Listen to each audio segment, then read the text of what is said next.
Ar žinote, kas yra tobula moteris? Ta, kuri namuose sugeba pagaminti naminį aliuką.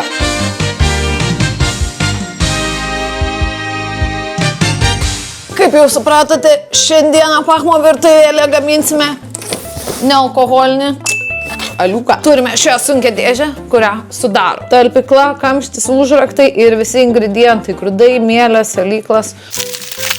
Svarbiausia instrukcija, žinoma, šlanga, per kurią galėsite alų gertiesiai. Ko ne, jeigu eitumėt vogt banko. I'm robbing this bank. Is that a gun? Shoot me. Shoot me. Right here. Come on, man. Ir bliūdas, kurį va taip panešit po to. Bus 4 etapai: grūdų mirkymo, virimo, fermentacijos, išpilstymo į butelis. 4 valandų reiks ką. No! Taip aš gaminu alų, taip aš neturiu supratimo, ką darau. Bet taip pat ir tu neturi supratimo, ką darai su savo gyvenimu. Jei šitas alus gausis lievas, tai pavadinsiu jį tiesiog socialdemokratais. Sorry. Prieš gaminant susidūrėm su pirmąja problema, tai kad neturėjome didelio puodo, reikia 80 litrų, dabar jį turime jau. Ir reikės dar antrą mažesnio puodo. Tai pirmą puodą kaitinam iki 7-3 laipsnių. O Jėzus, pervėrėjau. Denisai.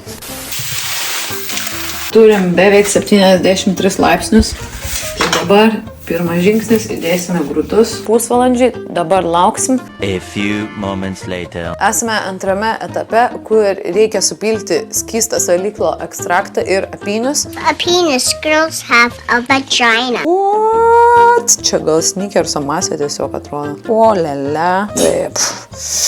Pardėk. Dar. Tik dabar pradedu suprasti, iš kur aluje tos kalorijos. Tai dabar tą, kurį turim salyklo ekstraktą, pilame į šitą puodą ir maišome, kad neprisviltų. Čia matau per daug masės realiai jau. Jung masę! O dabar, kai jau beveik pradeda kunkuliuoti, įdėsim apynius ir virsim visą valandėlę. O kaip skaniai kvepia? Paperžiau. Tokia citrinėlė. One eternity later. Tuo tarpu labai greitai dezinfekuosime visas priemonės, į kur dėsim alų.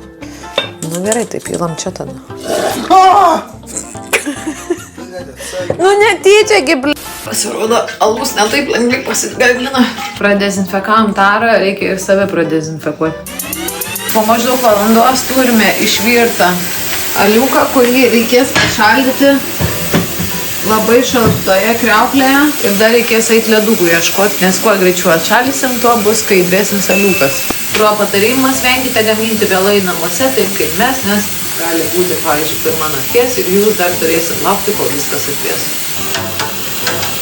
Pagaliau atsakingas momentas, dedame mielės. Alus maždaug 20 laipsnių, kad nesudeginti mielių, kad būtų tinkama temperatūra jam. Dabar uždengiam ir reikia taip pamaišyti.